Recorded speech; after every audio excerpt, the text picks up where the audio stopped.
대학은 최고의 대학, 대학원은 최고의 교수 밑으로 5년 동안 노예 생활 방지하는 법, 아무도 안 알려주는 박사 생활에 대해서 공개하겠습니다. 안녕하세요 여러분, 저는 마이카즈 컨설팅의 공동대표 윤입니다. 저는 현재 컨설턴트로서 수년간 일하고 교육 사업을 운영하고 현재는 교육학 박사로 임하고 있습니다. 저번 영상에 말했다시피 저는 박사 지원을 2번을 한 인트레스팅한 케이스가 있어요. 대학원 생활을 하면서 지원 전에는 전혀 몰랐던 부분들이 있어서 그 점들을 이제 대학원 진학을 꿈꾸시고 지원을 준비하시는 분들에게 조금이라도 도움이 되자 싶어서 이 영상을 만들게 되었습니다.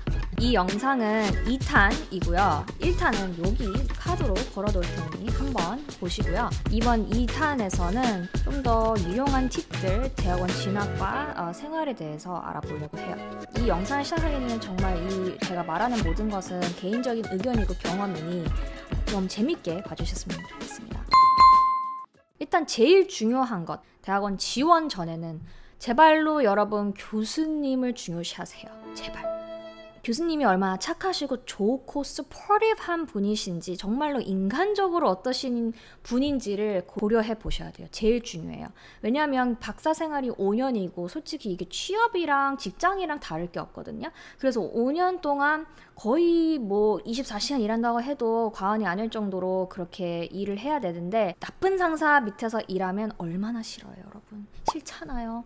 5년 동안 노예생활, 지옥생활 방지하려면 무조건 좋은 상사 밑으로 가야 돼요. 그래서 정말로 프로그램도 중요하지만 교수님을 좀 더 중요시하게 여기고 프로그램들을 보셨으면 좋겠어요. 예를 들면 얼마나 나쁜 교수님들이 있냐면, 어떤 분은 결혼 날짜를 잡았는데 그 날짜에 교수님이 나 너랑 어떤 발표 가야 되는데 너 결혼 날짜 바꿔? 이렇게 하시는 분들도 계셔서 정말 다양한 썰들이 많아요.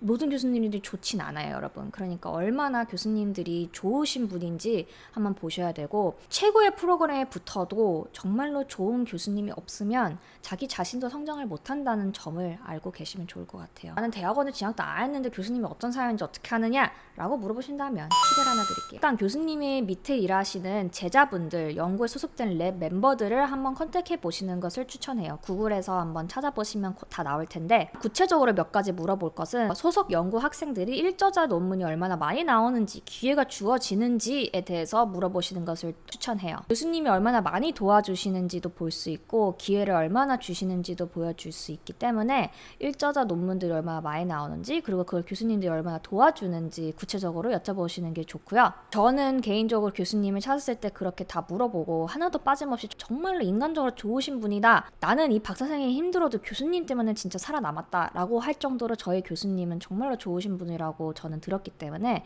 이렇게 여기까지 오게 된 거고요. 리서치를 얼마나 리드를 하게끔 기회를 주는지 분야마다 다르겠지만, 저희 같은 경우에는 저희가 스스로 리드해야 하는 연구들이 되게 많아요. 어떻게 교수님이 그거를 가이드 해주시고 얼마나 기회를 주시는지가 중요해요. 내가 처음부터 끝까지 하는 것보다 교수님이 어느 정도 네트워크나 데이터가 있으면 그 데이터를 써서 내가 다른 논문도 쓸 수 있으니까요. 유명한 학교에 붙었지만 교수님이 기회를 안 줘서 뭐 별로 논문이 많이 안 나왔다라는 분들도 계세요. 제 문과나 교육학 분야에서는. 그래서 그 점도 되게 중요하다고 생각합니다. 그래서 이걸 알려면 또 당연히 교수님 제자들 뿐만 아니라 교수님을 사전 컨택을 해야겠죠. 미팅을 잡을 수 있으면 많은 대화를 나누고 많은 질문을 하세요. 그리고 유명한 교수님이라면 당연히 커넥션이 되게 좋기 때문에 이 교수님들 밑에서 일하면 일단 신뢰가 바탕으로 깔고 가는 거예요. 그래서 내가 이 교수님 밑에서 일해서 제자예요 라고 어떤 다른 교수님에게 말하면, 난 그 교수님이 얼마나 유명하고 잘하시는 분이 아니까 그 사람이 너를 골랐으면 나도 너를 신뢰할 수 있구나 라고 말씀을 하시기 때문에, 좋으신 분들도 좋지만 유명하신 분들도 되게 베네핏이 많다는 점 알고 계시면 좋을 것 같아요. 그리고 교수님이 tenured faculty이신지 한번 여쭤보시는 게 좋아요. 예를 들면 테뉴얼이 되셨으면 좀 더 시간이 있으신 분들이 계세요. 이제는 테뉴얼을 가지려고 계속 연구를 프로듀스 해야 되는 그 기간이 좀 지났기 때문에 조금 더 시간이 많다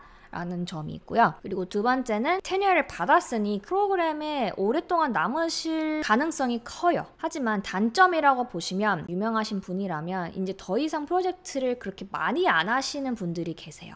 그렇게 많이 안 하시면 제가 함께 이제 제자로서 참여할 수 있는 부분들이 적어지기 때문에 그 부분도 알아보시는 게 중요하고요. tenure track 아니면 아직 테뉴어를 맞으려고 지금 노력 중이신 분들 밑에서 일하시면 단점부터 시작하자면 tenure track이기 때문에 너무 많은 리서치를 해야 되고 정말 바쁘게 사실 거예요. 제자들한테 쏟을 시간이 많이 없기 때문에 그게 단점 중 하나고요. 그리고 테뉴어를 만약에 못 가진다 하면 다른 프로그램에 넘어갈 가능성이 훨씬 더 높으세요. 교수님이 떠날 계획이 있으신지 솔직하게 가능하시면 물어보는 게 좋아요. 예를 들면 내년에 있을 거냐, 내후년에는 어디 있을 거냐. 뭐냐면 교수님이 떠나시면 이 박사과정에서 나 혼자 남게 되고 아니면 같이 편입을 할 수 있지만 뭐 이런저런 박사과정에서 지연이 될 수 있는 부분들이 있기 때문에 그 점들을 한번 여쭤보시는 걸 추천하고요. 장점은 이분들이 많은 프로젝트를 하기 때문에 도와줄 수 있고 기회를 얻을 수 있는 부분들이 많습니다. 두 번째로는 funding, housing 이렇게 이제 생활에 대해서 좀 더 중점을 두셔야 될 게 있어요. 적어도 생활비, 렌트비 정도는 커버가 될 수 있는 funding이 필요하겠죠. 저희도 이제 이게 직장으로서 풀타임으로 일을 하는 건데 교수님이 funding이 있으시다면 당연히 당당하게 물어보셔도 돼요. 얼마나 funding이 있고 몇 년 동안 할 수 있는지. 프로그램 자체에서 주는 funding이라면 그건 상관이 없어요. 저 같은 경우에는 프로그램 자체에서도 주고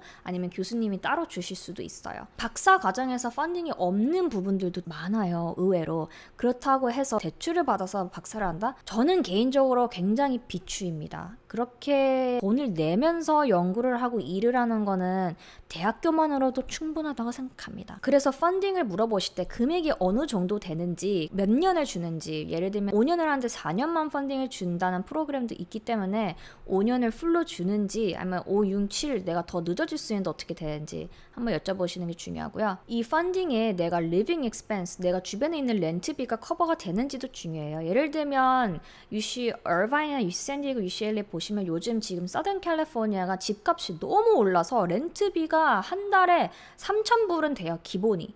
그렇다 보니까 내가 만약에 펀딩이 3,000불 미치라면 렌트비도 커버가 안 돼서 힘든 부분들이 많기 때문에 얼마나 이 생활비가 들어가는지도 한번 알아보는 게 좋고요. 펀딩을 받을 때 뭘 해야 되는지도 중요해요. 예를 들면 조교를 많이 하는 분들도 있고요. 아니면 그냥 교수님 밑에서 펀딩을 받으면서 Research Assistant, Graduate Student, Researcher 뭐 term은 다르지만 그렇게 교수님 밑에서 연구원으로 일하는 부분도 있습니다. 박사과정에서 펀딩을 많이 주진 않아요. 그렇다 보니까 생활비가 되게 중요해서 이 부분들을 한번 알아보시는 것을 추천해요. 그래서 저는 솔직히 대학원 입학 전 학교 이름이 중요하다고 생각을 했었어요. 아무것도 몰랐을 때는. 근데 입학을 하고 나서 보니 학교 프로그램 뭐 이름 다 필요 없고 정말로 교수님이 얼마나 나를 서포트 해줄 수 있느냐가 중요했던 것 같아요. 그래서 이렇게 제 경험을 바탕으로 추천할 팁과 요소들이 있었는데요. 지금 대학원 진학을 준비하시는 분들에게 조금이라도 도움이 되셨으면 바라고요. 그래서 오늘 2탄 이렇게 마치고요. 저는 3탄으로 이제 마지막 박사 지원 생활에 대해서 영상을 가지고 오겠습니다. 이 영상을 봐주셔서 너무 감사드리고요. 도움이 되셨다면 좋아요와 구독 부탁드립니다. My College, My Dream, My Life. 오늘도 저는 당신의 여정을 지지하고 응원합니다.